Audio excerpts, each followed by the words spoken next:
Your baby is hungry and perhaps crying. So where do you feed him? Standing, sitting, lying down, on the floor, in a chair? The possibilities are endless, but what is best for your baby? I'm Sunny, guys. I'm with New Mommy Media, and today I am joined by Mallory Millet. She is an infant feeding specialist, and her website is called The Feeding Mom. Hi, Mallory. Thanks for being with us today. Hello. All right, Mallory, I realize that where we feed our babies, it really depends on the age of our babies and probably how much, neck support that they have.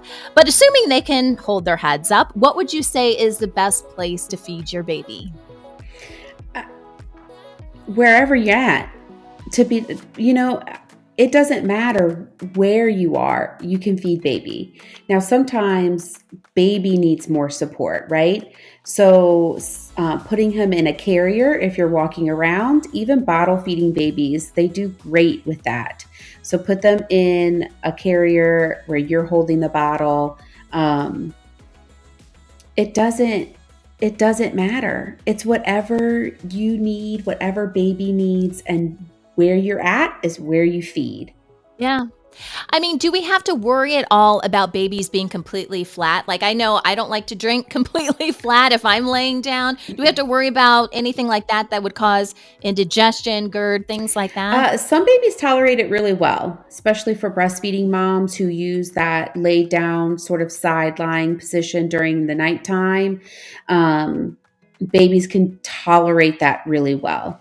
If you're laying down for digestion purposes, the left side for them is better than the right or on their back.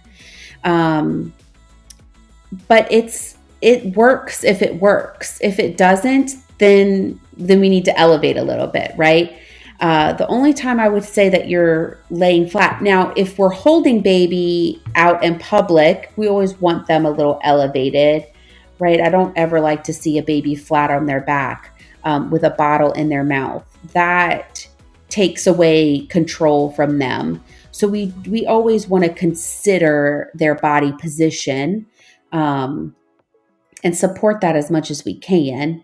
But I don't know of any situation where I always have a carrier. I think that's the number one thing to remember with bottle feeding parents too, is you always see a lot of breastfeeding parents in the carrier feeding. But bottle feeding parents can do it too, and that's really supporting baby.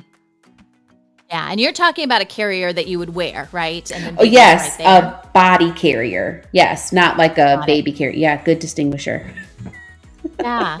And you mentioned baby being on the left side is better than the right. Why is that? Is there something anatomically going on there? Yeah. So even for adults, adults who have reflux, you sleep on your left, right? Because of the way the stomach is positioned in the body with the esophagus.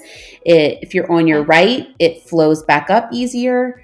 So being on the left side kind of stabilizes that. Okay.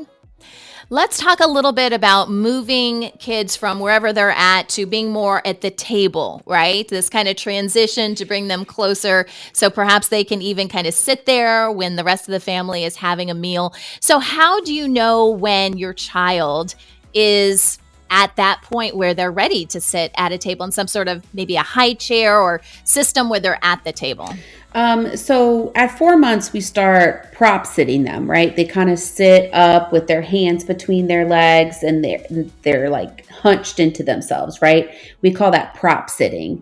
So they don't have core strength where they're sitting up straight by themselves. They're still a little wobbly. They might fall side to side, but they can prop. Once they can prop, I'm going to start them in a high chair. Even if you're not feeding them yet, like you said, we want to start that experience for them so that it's not so invasive when we're like, sit them in a high chair, you give them food, and it's all this at once, right? So once they're prop sitting, let's put them in a high chair. And then what kind of high chair? So we always want one with shoulder straps, especially at that age, because it really helps support them. And we want one where they have some sort of support at their feet. That can be really hard for 4 months old because some 4-month-olds are really tiny. And so as long as our hips are 90 degree, okay, and then whatever our knees are dropping. So if the knees aren't dropping yet, then the feet can sort of hang out. Okay. Does that make any sense? When you talk about support, yeah, it does. Okay, When you good. talk about support for the feet, are you talking about like a little ledge or something that they can put their feet on? And if your high chair doesn't have a ledge, some of them don't, you can get you can sort of create your own. You can get that like a rubber band. You use it in physical therapy. You can get it at the store. I'm trying to think of the name of it. Yeah. Oh, TheraBand. Yeah, like those arm bands? Yes. So get one of those, stretch it across the high chair where the feet meet, and just have them have something to rest their feet on. I've also seen parents kind of in this in-between phase when they're getting ready to go to the high chair phase.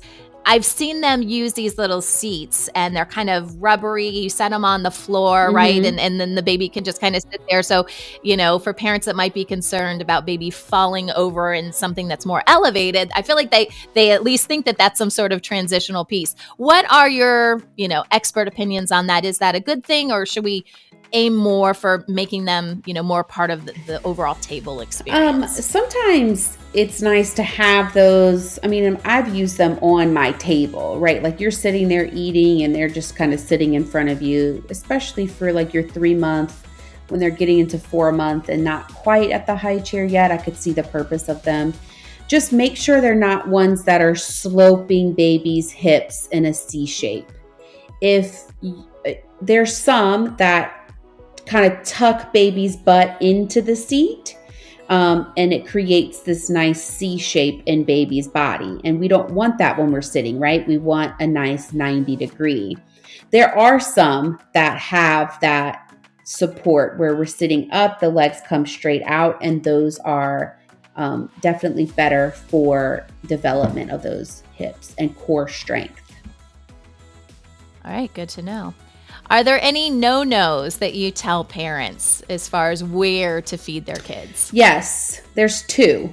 We don't want to feed in the car, obviously, for safety reasons. There's a lot that goes into that, especially when we start soft solids and, baby just needs a snack. We don't want them eating in the car.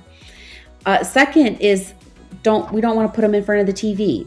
I don't want them watching any sort of TV or tablet or anything like that, especially when we're doing a routine around feeding.